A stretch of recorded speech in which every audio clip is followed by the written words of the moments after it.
안녕하세요. 반갑습니다.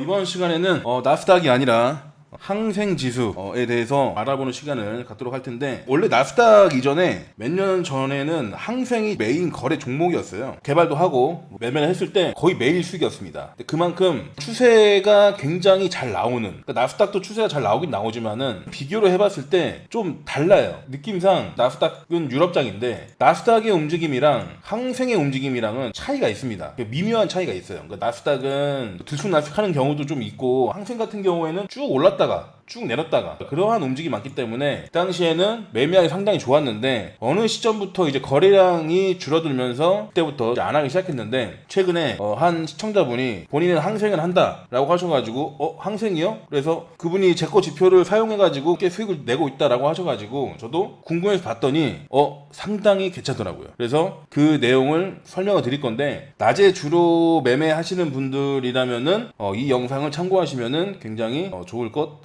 같습니다. 매매법은 크게 달라진 것도 없어요. 다만 이번에 설명할 때는 가운데 있는 선, 이 라인선도 같이 넣어서 볼 거예요. 근데 그동안에는 조금 복잡해 보일 수 있어가지고 라인선은 빼놓고 설명을 했었는데 넣고 설명하겠습니다. 그리고 이 영상에 대해서는 과거에 찍어놓은 영상이 있기 때문에 이 영상을 한번 참고해 주시면 좋을 것 같습니다. 피보나치 기초강이랑 당일 중심선 활용하는 거 뭐 다시 찍으려면 찍을 수 있겠지만 그냥 봐주시면 감사하겠습니다.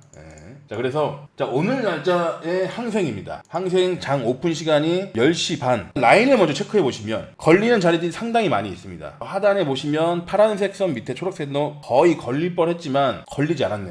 이거 거의 한 7틱 정도 되는 것 같은데 안 걸렸고, 그거 좀 찾아보면은 요 정도가 있는 것 같고요. 초록색 선 쭉 가다가 초록색에 한 번 더 걸리고, 쭉 가다가 보라색이랑 초록색 근방에서 걸리고, 보라색 걸린 거 있고, 뭐 이쪽 초록색, 거의 대부분 초록색 자리에서 많이 걸린 거를 볼 수가 있네요. 여기서 이동평균선을 21선이랑 51선을 열어놨습니다. 나스닥과 똑같아요. 잘 보시면 여기서 중요하게 다 봐야 될 게, 방향을 판단할 때 뭐 여러 가지가 있겠지만은 가장 중요하게 보는 거는 당일 중심선. 당일 중심선은 이 가운데 있는 하얀색 선인데, 이 하얀색을 잘 따라가 보면요, 주가가 올라갈 때는요 하얀색 선 위에 있어요.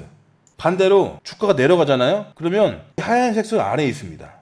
물론 이 하얀색 선 기준으로 주가가 위로 아래로 흔들릴 때도 있지만은, 하얀색 선 위로 올라타면 상승, 아래로 가면은 하락한다라고 보시면 돼요. 가장 먼저 본다라는 거고, 그리고 두 번째 보는 게 보라색 선. 이 두 번째, 이 보라색 선이랑 하얀색 선 밑에 주가가 있다면은 하락으로 볼 수도 있는데, 이 위에 있다라고 했을 때는 상승으로 볼 수 있는 거죠.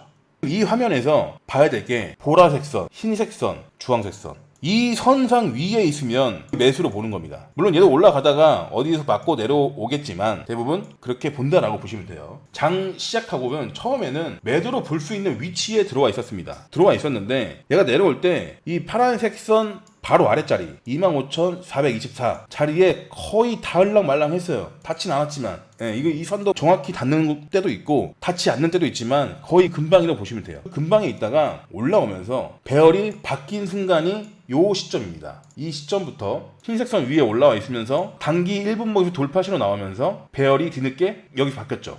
그러니까 추세를 판단하는 데 있어가지고 보라색 선 아직 밑에 있긴 하지만 단기적으로 흰색 선, 주황색 선, 그리고 이평선이 정배열로 들어왔단 말이죠. 그러면 이 순간부터는, 정배열 이후부터는 웬만하면 매수로 보는 겁니다. 이 내용은 전에 나스닥에도 했던 내용이에요. 그래서 쭉 가다 보면은 요 초록색 선 라인 근방에서 라인을 터치하고 매수 돌파가 나옵니다. 자, 근데 이때 보면은 라인 선상을 보면은 보라색 선, 흰색 선, 주황색 선 다 위에 있어요. 이건 무슨 말이냐, 항생이 전일 금요일 날에는 음봉으로 완성이 됐기 때문에 주가가 아래에서 시작한 겁니다. 이 보라색 선 밑에 있었기 때문에. 근데 추세를 하락으로 이어갈 거였으면은 이 보라색 선 밑에 있거나 아니면 이 하얀색 선 아래로 와야 돼요. 근데 주가가 거기를 다 돌파하고 올라왔죠. 그러면 이 시점부터는 매수를 보는 거죠. 그리고 이 시점에 배열의 상태도 정배열이었죠. 그래서 여기서 나오는 이러한 매수들, 이러한 매수 타점들은 여러분들이 한 번씩만 성공시키면 됩니다. 이걸 다 맞추라는 게 아니에요. 라인을 터치하는 걸 보고 내려왔을 때 라인을 미리 걸면 더 유리해지겠지만, 내려올 때 초록색 라인을 터치할지 보라색 라인을 터치할지 모르기 때문에 일단 터치 이후에 단기 돌파가 나오면 매수를 들어간다라고 했을 때, 여기서 매수를 잡는다고 해서 이 자리나 이 자리를 손절로 잡아도 상관이 없다는 거죠. 그리고 제가 지금 알려드리는 거는 뭐 엄청 크게 추세를 먹으려고 하는 게 아니에요. 한두 번 정도 성공해서 뭐 하루에 30만 원이든 50만 원이든 수익을 내려고 하는 거지, 이걸 가지고 뭐 추세를 엄청 크게 먹자 이런 게 아닙니다. 한 칸에서 두 칸 정도 먹으려고 하는 겁니다. 그렇게 본다면은 이 타점도 성공할 수가 있고요. 그리고 나서 한번 다시 눌렀을 때 초록색 선을 두 번 만들었어요. 근데 제가 얘기했지만 여기서 내려올 때 초록색 선을 터치할지 보라색을 터치할지 모르기 때문에 일단 터치 이후에 주황색 라인에서 단기 돌파가 나왔다는 거죠.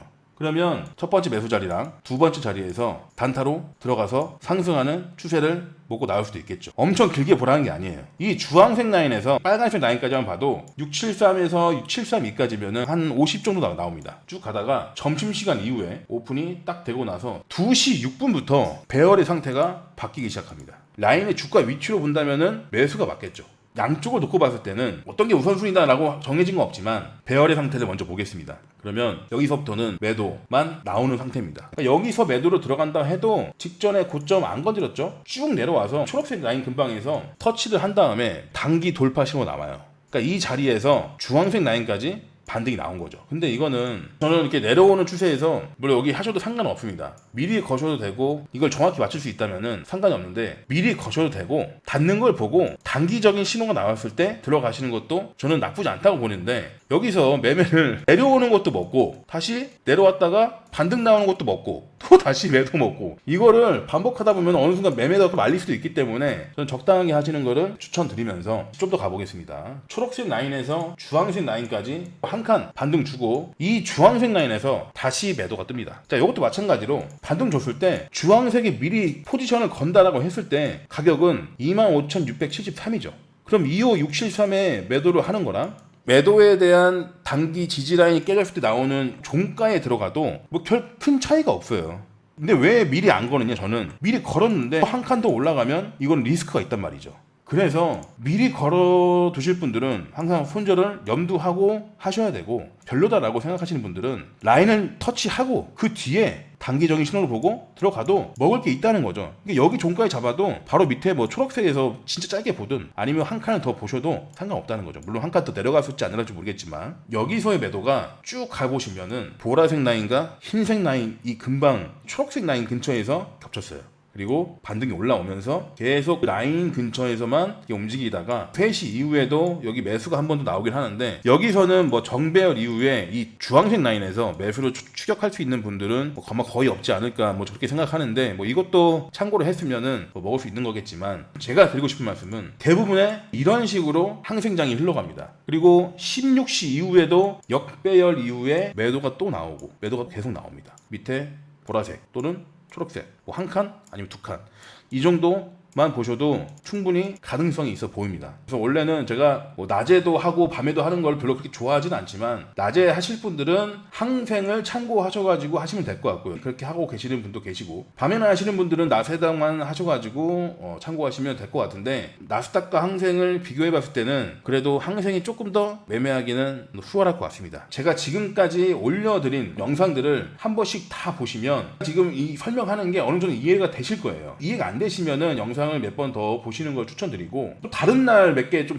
참고를 해보자면은, 저번 주 이제 금요일인데 보통 이제 전반전이라 후반전이라 나뉘는데, 전반전에는 보니까 정배열 이후에 라인 위치를 놓고 보면은 초록색 라인 근처에서 뭔가 움직임이 발생을 했고, 라인만 놓고 본다면은 매도가 맞지만 중심선 위, 이 주황색 위 라인 올라타면서부터는 추세가 바뀌는 것도 있었고, 배열의 상태도 정배열이었고 어떤 추세의 변곡을 만지고 방향이 바뀐 거라서 이 시점부터는 매수를 보지 못했다 하더라도 이 중심선 위로 올라탄 뒤부터는 매수를 보는 게 맞죠. 매수만 타점을 보자면은 뭐 이 정도 구간이 있겠죠. 그 뒤에 구간도 있고, 그리고 3시 이후에 배열 상태가 바뀌기 시작하면서 그 전까지는 주황색 라인 근방에서만 왔다 갔다 하다가 매도에 대한 시그널이 보이기 시작하죠. 여기도 있고요. 이런 자리도 계속 있네요. 그래서 어떠한 시그널을 참고해서 들어가셔도 주황색에서 흰색 라인까지 왔기 때문에 전반전과 후반전이 크게 문제가 없는 아주 괜찮은 움직임이다. 이렇게 보시면 될 것 같습니다. 차트를 보면서 계속 돌려보는 거죠. 아, 이때는 라인이 이런 식으로 형성이 됐구나. 이날은 중심선 아래에서 주가가 움직였고 배열 상태가 역배열로 되면서 매도가 나오고 있었구나. 매도 신호만 참고하면은 이렇게 쭉 내려오는 추세를 대응할 수도 있었겠구나. 이러면서 제가 어느 한 날만 보고 얘기하면은 그건 말이 안 되죠. 거의 다 돌려봤습니다. 대부분 이런 식으로 하시게 되면 여러분들이 단타하시는 데는 크게 문제가 없을 거라고 보여집니다. 마지막으로 이제 좋아요하고 구독 좀 부탁드리겠습니다. 네, 감사합니다.